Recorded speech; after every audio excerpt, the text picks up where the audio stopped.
여러분 선물 받으면 참 좋으시죠? 근데 선물이 무조건 좋은 것일까요?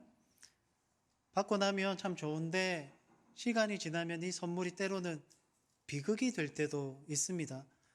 제가 얼마 전에 드라마 앞부분을 잠깐 본 적이 있는데요. 내용이 이렇습니다. 아들이 아빠한테 생일날 오토바이를 사달라고 하는 겁니다. 부잣집이었거든요. 그래서 아빠가 생일날 오토바이를 사주었습니다. 얼마나 기쁜지 아빠한테 전화해서는 너무너무 고맙다라고 얘기를 합니다. 그리고는 당장 그 오토바이를 타고 밖으로 나가는 것이죠.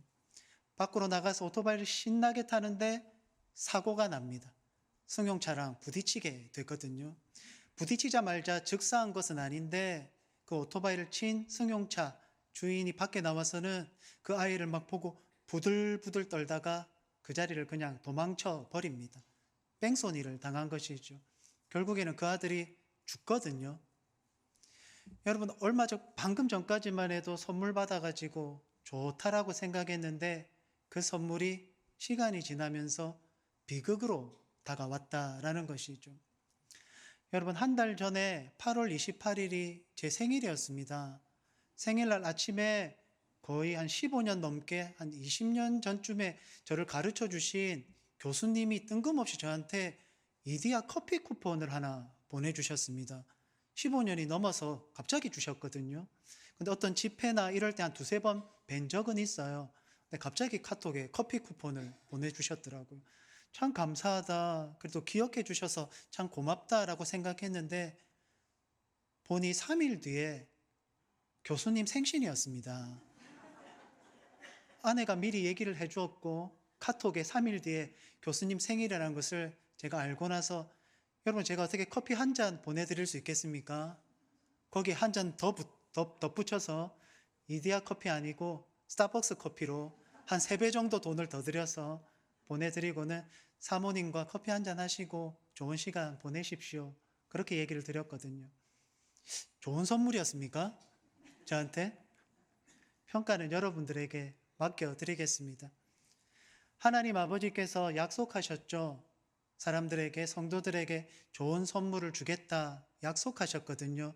그러면 하나님께서 약속하셨던 그 선물이 오늘 성도들에게 임하고 있는데 그 선물이 어떠한 선물이었는지를 우리 잠시 살펴보고자 합니다. 먼저 첫 번째로 하나님이 주신 선물은 그곳에 있던 모든 사람들이 다 받는 귀한 선물이었다라는 것이죠. 여러분 생각해 보셔요. 우리가 이 자리에 하나님을 예배하기 위해서 다 함께 나왔지 않습니까? 그런데 누구는 하나님의 선물을 받고 누구는 하나님의 선물을 못 받으면 받은 사람은 기분 좋지만 안 받은 사람은 슬프지 않겠습니까? 그리고 받았다라고 해서 기쁨을 표현할 수 있겠습니까? 안 받은 사람이 눈을 꼬라보면서 이렇게 나를 본다면 선물 받은 것들을 이렇게 뒤로 감추지 않겠습니까? 그런데 오늘 본문을 보면 하나님께서 주신 그 선물은 그 자리에 있던 모든 사람들에게 한 명도 예외 없이 동일하게 주어졌다는 것을 우리로 하여금 깨닫게 한다라는 것이죠. 오늘 본문 1절을 보십시오. 오순절날이 이미 이름에 그들이 다 같이 한 곳에 모였더니 한 곳에 모였습니다. 그리고 4절을 보십시오. 그들이 다 성령의 충만함을 받고 그렇게 말씀합니다. 그 자리에 있던 모든 성도들이 동일하게 하나님의 선물을 받았다라고 오늘 본문은 우리에게 말씀해 주고 있다라는 것이죠. 저는 우리 사랑하는 대구 침상교회 모든 성도님들 축복합니다. 한 분도 예외 없이 하나님의 선물, 하나님의 충만한 은혜를 마음껏 받아 누리시고 또 그것들을 세상 가운데 흘려보내시면서 하나님 주신 기쁨을 충만히 받아 누리는 귀한 인생들 되시기를 주님의 이름으로 축복합니다. 신앙의 연수가 오래된 분만 받는 게 아니라 신앙의 연수가 얼마 되지 않은 분들은 받지 못하는 그런 선물이 아니라 우리가 대구 침산교회의 한 성도로 부름받았기에 우리 모두가 한마음 한뜻 되어 하나님의 은혜 가운데 나아가는 그런 복된 모습이 우리 교회 안에 있을 줄로 믿습니다. 제가 지난주일 일부 예배 마치고 제 사무실로 내려갔더니 간사님께서 맛있는 샌드위치를 하나 주시더라고요. 제가 설교 전에 많은 식사를 하질 않아서 어느 정도는 먹고 남겨두었는데요. 그 샌드위치를 어느 성도님께서 주셨다라고 하면서 전달해 주셨어요. 그리고는 그 이름을 보니 우리 교회 온 지 그렇게 오래된 성도님이 아니셨습니다. 그래서 제가 감사하다라고 문자를 보냈거든요. 그 문자에 그분께서 이렇게 답을 해 주셨습니다.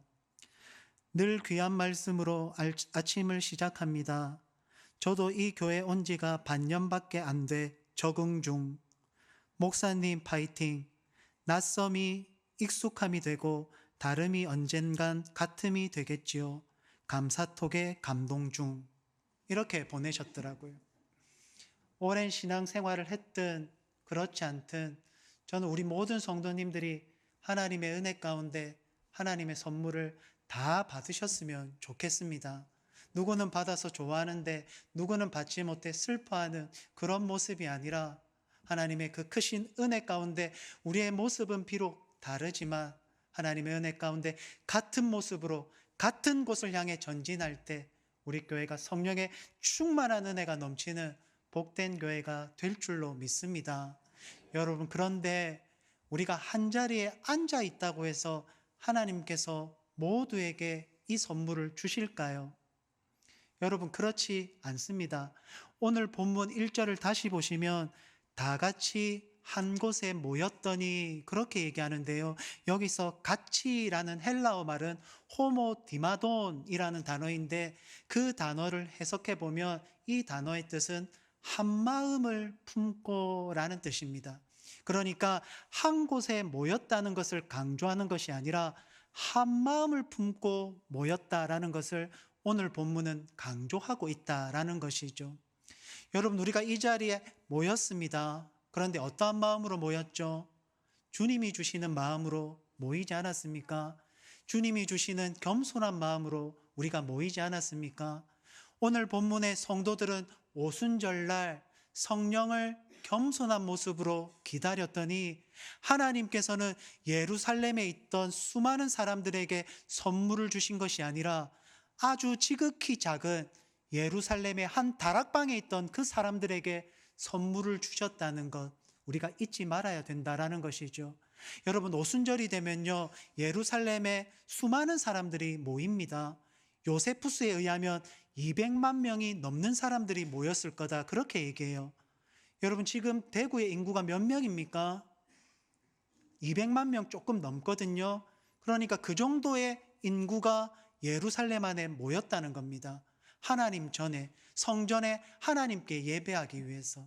그런데 그 수많은 사람들에게 하나님이 선물을 주신 것이 아니라 성령을 기대하고 고대하는 그 한마음을 품었던 자들에게, 그들이 머물렀던 곳은 지극히 작은 다락방이었지만 하나님을 기대하는 마음으로 모였던 그들에게 하나님께서 선물을 주셨다는 것, 여러분 잊지 마시고 우리 모두도 주님의 마음을 품고 하나님 앞에 신실한 마음으로 달려나가 하나님 주신 선물, 은혜를 충만히 받아 누리며 살아가는 저와 여러분들이 다 되실 수 있기를 주님의 이름으로 축복합니다. 둘째로, 하나님이 주신 선물은 우리가 잘 알듯이 성령의 충만함입니다. 여러분, 그런데 성령이 충만하다는 것이 무슨 뜻입니까? 우리가 성령의 충만함 주시옵소서라고 기도하는데 성령의 충만함을 받으면 막 기쁨이 넘치고 열정이 가득하고 그런 느낌을 받는 것입니까? 그것도 성령의 충만함의 어떤 결과물이긴 하지요. 그런데 성령의 충만함은, 여러분, 성령께서는 진리의 영 아니십니까? 진리의 영. 그러니까 성령으로 충만하다는 것은 하나님의 말씀을 깨닫고 그 말씀의 지배를 받는 것, 그 말씀의 인도하심을 받는 것이 성령의 충만함이다라는 것이죠. 에베소서 5장 18절 말씀입니다. 술 취하지 말라. 이는 방탕한 것이니 오직 성령으로 충만함을 받으라. 술 취하지 말라. 왜냐하면 이는 방탕한 것이니. 여러분, 왜 술 취하지 말아야 됩니까? 술에 취하면 술의 지배를 받기 때문입니다. 여러분, 그렇지 않습니까? 제가 오래전에 부모님과 함께 살 때에 저희 집이 굉장히 작은 아파트였거든요. 거기에 젊은 택시 기사분이 있었는데 이분이 택시 운전 안 할 때는 항상 좀 술에 쩔어 있었어요. 술에 취하면 새벽에 고함을 지릅니다. 제가 자다가 눈을 떠서 고함 지르는 소리를 딱 들으면 아, 오늘도 그분이 술에 취했구나 그 생각을 하거든요. 근데 술에 취하면요 지나가는 사람들에게 시비를 겁니다. 어느 날도 새벽에 큰 고함 소리가 들려서 아, 이분이 또 고함 치는갑다 그 생각을 했는데 들어보니까 한 사람의 목소리가 아니에요. 두 사람의 목소리더라고요. 그래서 얼른 나가봤더니 두 사람이 싸우고 있는 겁니다. 그러니까 술에 취한 이분이 지나가는 어떤 청년에게 시비를 건 거예요. 욕을 하고 어디서 자기를 꼬라보냐고 그냥 지나가라 했는데 그 젊은 분도 혈기가 있지 않겠습니까? 그러니까 그냥 지나가지 못하고 서로 삿대질하고 욕을 하다가 싸움이 붙게 된 거예요. 여러분, 정의로운 제가 그 모습을 보고 어떻게 그냥 지나치겠습니까? 저도 한때 혈기가 왕성했거든요. 당장 달려나가서 그 중간에 서서 싸움을 말린 게 아니라 저희 집 근처에 파출소가 있었습니다. 제가 열심을 다해 달려가서 경찰 두 분을 데리고 왔거든요. 여러분, 술에 취하면 술에 지배를 받습니다. 평소 때 그렇게 친절하던 분도 음주운전하는 분도 있고요. 음주운전하면요 빨간불 무시하고요. 그냥 삐뚤빼뚤 운전하고요. 사람들이 지나가는데도 위험하게 막 운전을 합니다. 평소 때는 친절한 분이에요. 평소 때는 착한 분이에요. 평소 때는 괜찮은 분이에요. 그런데 술에 취하면 술의 지배를 받게 되는 것이죠. 성령 충만함을 받으면 하나님 말씀에 지배를 받는 것입니다. 성령님의 인도하심에 따라 내 삶을 맡겨드리는 것이죠. 여러분, 사도 바울이 주님을 만나고 난 다음에 아시아로 가고 싶었거든요. 그런데 성령님께서 그 길을 막으십니다. 아, 하나님께서 내 길을 막으시는구나. 사도 바울은 다시 무시아로 가서 이제는 비두니아로 가야지 그렇게 결단을 하거든요. 그런데 성령께서 비두니아로 가는 그 길도 막으십니다. 여러분, 두 번 정도 성령께서 내 인생의 길을 막으시면요 우리는 하나님 원망하지요. 하나님 불평하지요. 하나님, 내 인생의 계획이 이러한 건데 지금까지 하나님께서 인도해 주셨는데 이제 마지막 고비만 넘어가면 되는데 하나님, 왜 이 고비에서 제 인생길을 막으십니까? 왜 길을 열어주지 않으십니까? 우리가 하나님 앞에 불평하고 원망할 때가 참 많지 않습니까? 그런데 사도 바울은 그렇게 하지 않았다라는 것이죠. 지금까지 인도하여 주셨던 하나님께서 앞으로의 길을 막으신다면 또 다른 길을 열어주실 것을, 또 다른 방향으로 나의 삶을 이끌어 주실 것을 사도 바울은 믿고 하나님 앞에 신실함으로 달려갔다라는 것이죠. 그렇게 신실하게 하나님을 붙들고 나아간 사도 바울을 통해 유럽에 기독교가 전파된 것이 아니겠습니까? 때로는 하나님께서 우리의 생각, 우리의 계획을 막으실 때가 있습니다. 그러나 우리는 성령의 인도하심을 따라가는, 하나님 말씀을 붙들고 살아가는 하나님의 사람이라는 것 잊지 마시고 날마다 성령의 지배, 말씀의 지배를 따라 살아가는 복된 인생길 살아가는 저와 여러분들이 다 되실 수 있기를 주님의 이름으로 축복합니다. 셋째로, 하나님의 선물인 성령을 받게 되면 그 성령님께서 내 입술과 내 삶을 인도해 주신다라는 것이죠. 4절 말씀을 여러분 다시 한번 보십시오. 그들이 다 성령의 충만함을 받고 성령이 말하게 하심을 따라 다른 언어들로 말하기를 시작하니라. 여러분, 세상 사람들이 볼 때는 다른 언어들로 말한 것이 특별해 보여요. 왜냐하면 그 사람들이 대부분 갈릴리 지방의 사람들이었잖아요. 못 배운 사람들이었잖아요. 그런데 다른 언어들로 말하니까 그것이 신기해 보입니다. 그런데 저는 오늘 본문 말씀 중에 이들이 다른 언어로 말했다는 것이 신기한 게 아니라 성령이 말하게 하심을 따라 그들이 말을 했다라는 것이죠. 성령 충만하니까 그들의 입술 가운데 하나님께서 무슨 말을 해야 되는지를 가르쳐 주셨다라는 것이죠.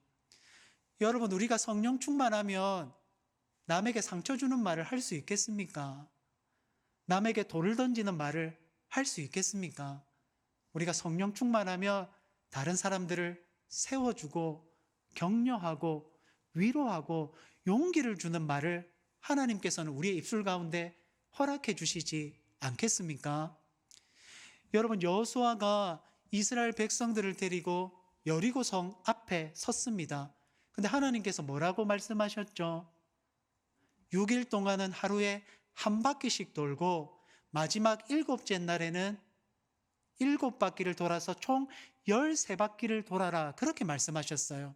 그런데 돌 때 아무도 소리 내지 마라, 외치지 마라, 하나님께서 여호수아를 통해 그렇게 이스라엘 백성들에게 말씀해 주셨거든요. 여러분, 왜 그렇겠습니까? 여러분, 6일 동안 여리고성을 한번 돌았다고 생각해 보십시오. 그 무더운 근동지방에서 열심을 다해 6일 동안 그 성을 6바퀴 돌았습니다. 아무런 일도 일어나지 않았습니다. 그러면 여러분, 하나님 앞에 감사할 수 있겠습니까?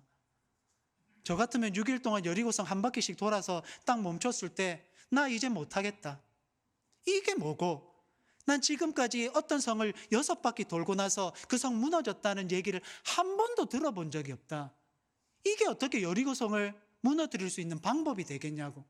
지금까지 하루 이틀 3일 4일 우리가 지금까지 침묵하면서 이 여리고성을 돌았지만 이 여리고성은 무너지지 않았다. 그런데 우리가 어떻게 하나님의 그 말씀을 붙들고 나아갈 수 있겠냐고. 여러분, 한두 사람이 불평하면 그 불평이 옆에 있는 사람에게 전달되지 않겠습니까? 한 사람이 불평하면 그 옆에 있던 사람에게 흘러가서 수많은 사람들이 이제 못하겠다, 이제 내려놓자, 더 이상 이것이 방법이 아니다 라고 결단하지 않겠습니까? 그래서 하나님은 여리고성을 돌기 전에 여호수아를 통해 백성들에게 이렇게 말씀하셨습니다. 여호수아 6장 10절 말씀입니다. 여호수아가 백성에게 명령하여 이르되 너희는 외치지 말며 너희 음성을 들리게 하지 말며 너희 입에서 아무 말도 내지 말라. 그리하다가 내가 너희에게 명령하여 외치라 하는 날에 외칠지니라 하고, 하나님께서 그들의 입술을 막으셨다라는 것이죠.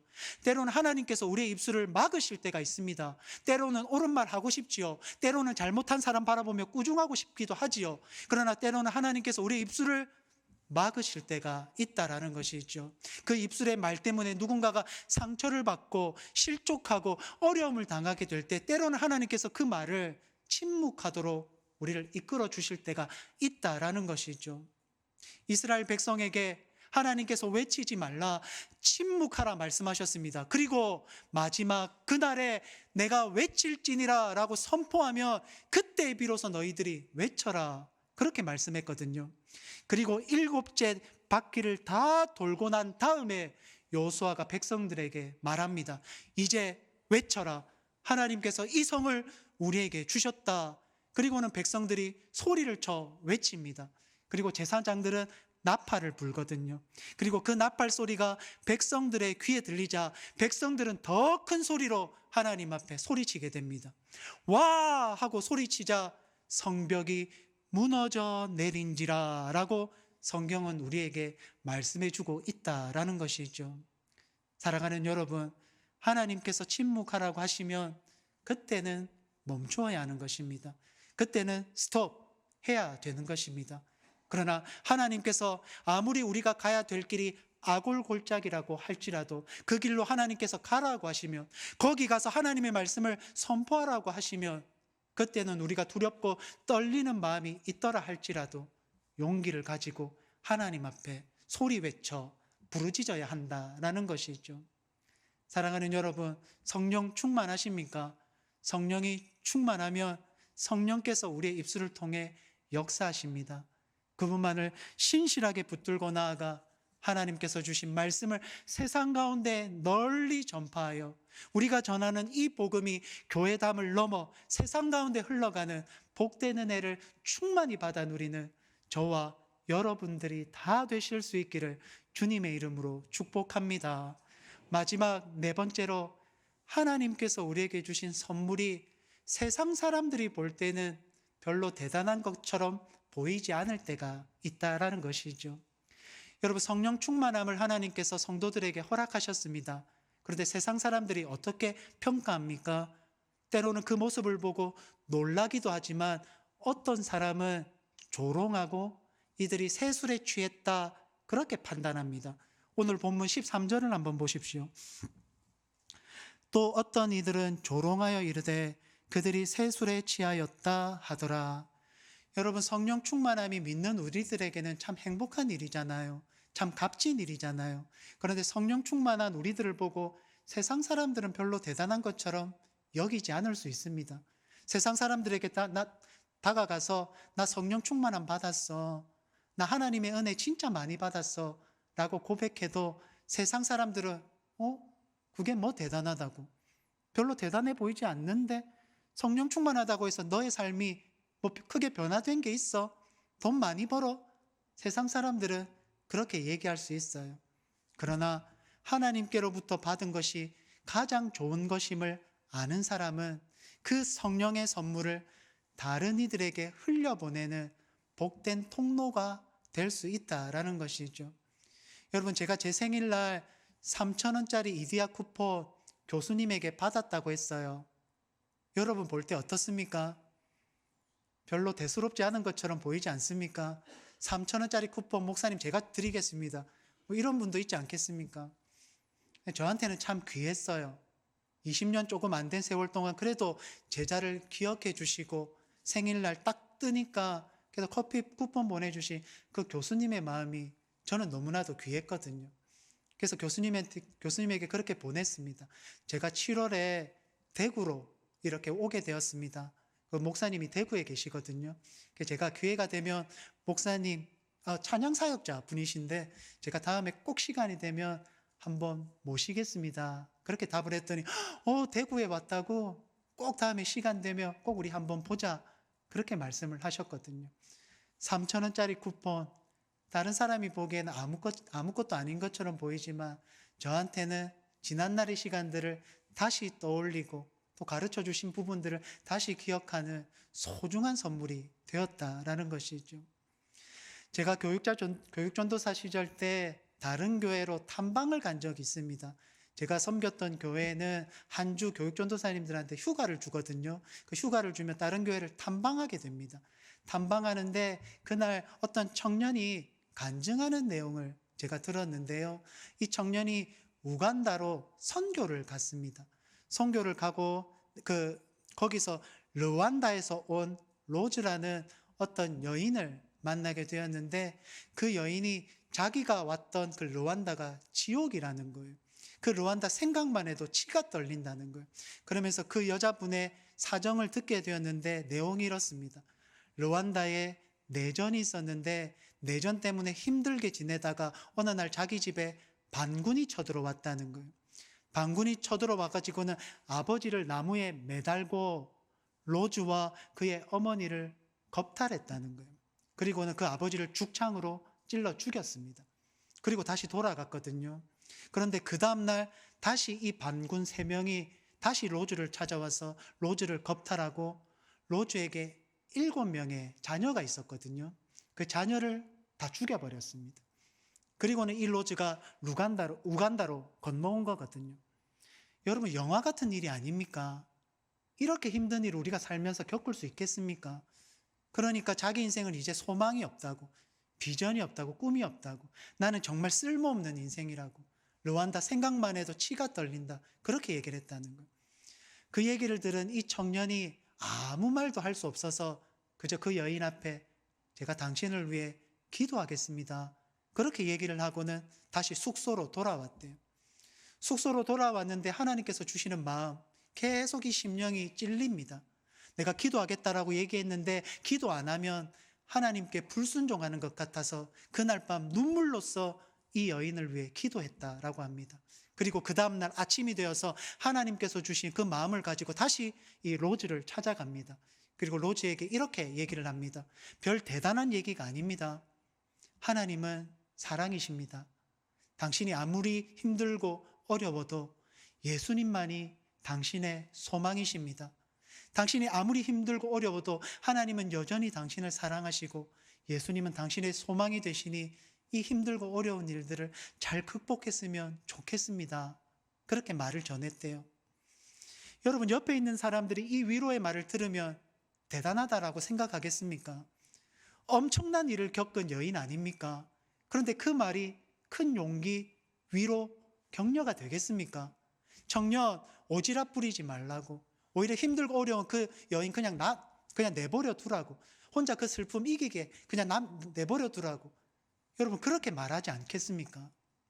그런데 그 청년의 간절히 하나님의 사랑을 그 전하는 메시지를 듣고 이 로즈가 빙그레 웃으며 아멘이라고 화답을 했다라는 것이죠. 여러분, 세상 사람들이 볼 때는 아무것도 아닌 것처럼 보여요. 그러나 하나님께 받은 사랑, 은혜, 선물을 우리가 누군가에게 또 전해주면 그 선물이 누군가에게는 값진 선물이 될 수 있다는 것. 우리가 판단할 수 있는 게 아니죠. 그 마지막 결말은 하나님의 몫이라는 것. 우리가 주님께 다 맡겨드리고 하나님께서 나에게 주신 마음에 순종할 때 하나님께서는 우리를 통해 놀라운 일들을 보여주신다는 것.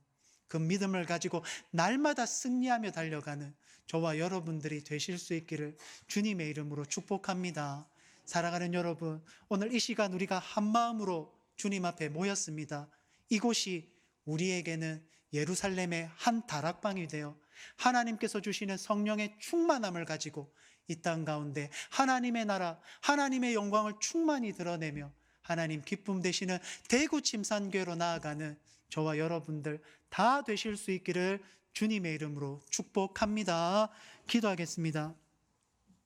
사랑의 주님, 오순절날 주님의 마음을 품고 모든 성도들이 한자리에 모였습니다.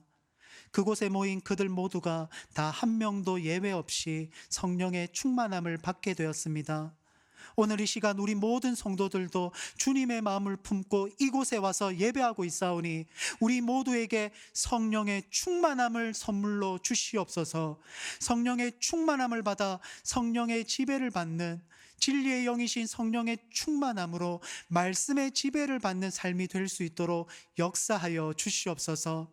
특별히 우리가 굳이 입술을 열어 말하지 않아도 우리의 삶을 통해 누군가 주님의 위로를 받게 하여 주시고 주님이 주시는 소망으로 인하여 연약한 자들이 일어나며 예수님만이 소망이라고 고백하는 놀라운 역사가 우리의 삶 가운데 일어날 수 있도록 도와주시옵소서. 그리하여 하나님으로 인하여 우리의 삶이 복된 삶이 되기를 원합니다. 성령님을 내 삶의 주인으로 모시고 살아가기에 위로와 격려와 아름다운 음성이 우리의 삶 가운데 매일매일 일어나기를 원합니다. 하나님 함께하여 주셔서 오늘 우리가 예배하는 이 공간이 우리에게 예루살렘의 한 다락방이 될 수 있도록 도와주시고 성령께서 이 시대를 새롭게 하는 역사의 출발점이 되도록 붙들어 주시옵소서. 모든 영광을 하나님께 올려드리며 예수님의 이름으로 기도드립니다. 아멘.